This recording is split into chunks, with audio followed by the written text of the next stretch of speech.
My name is Charlynda Scales, and I am the founder of Mutt Sauce.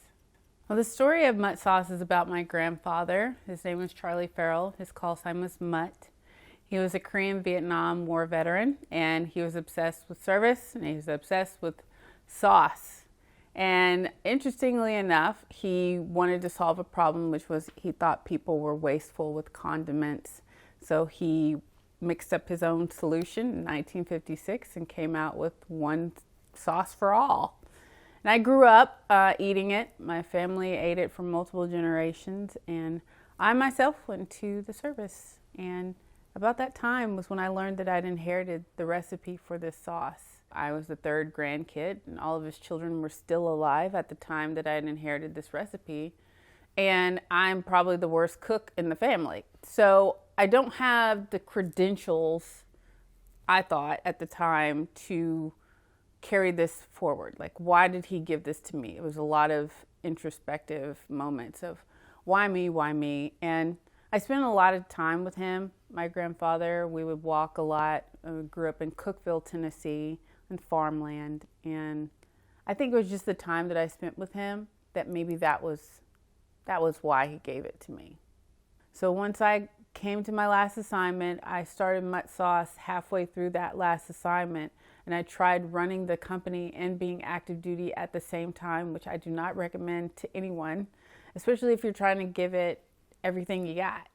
You know, I want to over deliver, which meant that I was doing active duty sometimes 6 o'clock in the morning to 7 o'clock at night, depending on the job you're in.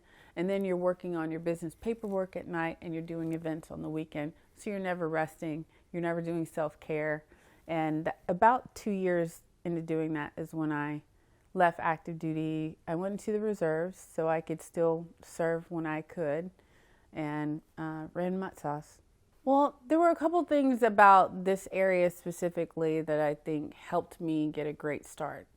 I sought mentorship. I went to Google. I Googled free help because I didn't know where to start with this idea. And I just wanted to make a couple bottles of this sauce for friends and family. So I wasn't thinking big business. I was just thinking of how can I help people get through the grieving process? Because even 8 years after he's passed, people are still grieving the loss of my grandfather.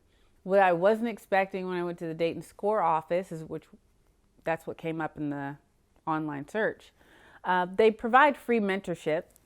So when we had the first conversation, he started telling me about Kraft and Heinz and the big brands of tomato-based products that eventually became conglomerates, like what we see today. He said it started with a recipe. But I thought that mentorship, combined with the fact that I am in a military-friendly area with people who have the background that I had as a service member, and could say, like, we know that you are still dealing with challenges being a service member. I am 70% disabled veteran. I'm a 70% disabled veteran, which when they look at me, they can't see anything wrong. So from the outside, I'm perfectly fine. But I deal with challenges every single day that I have to overcome in order to appear normal and get the same job done as everybody else. You as an entrepreneur cannot get complacent. You have to be hungry at all times. You have to be okay with learning something new, and you have to be willing to put in the work. You can't just sit back and let people spoon feed you all the time, because when COVID happened, everybody's trying to feed themselves.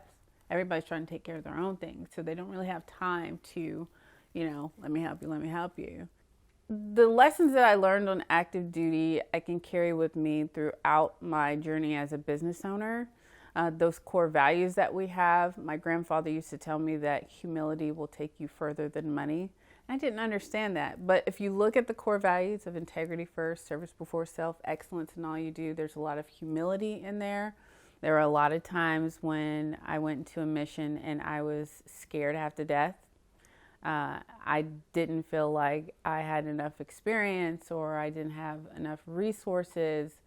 But when I look back on it, the job still got done. It was just that moment where you just take action.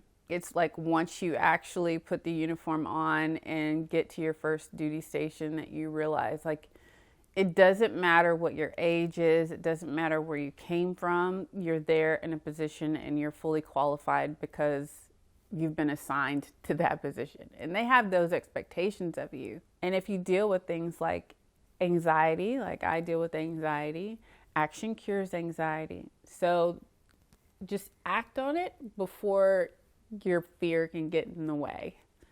And if you have a dream, sometimes that's exactly what happens. There's that moment where your fear turns on and it stops you in your tracks. So I would just tell you, just act before you can feel it. And then you'll look back at all you've accomplished. If you focus hard enough, you can find success in whatever path that you choose. But you got to put in the work. I'm Charlynda Scales, and I am an entrepreneur.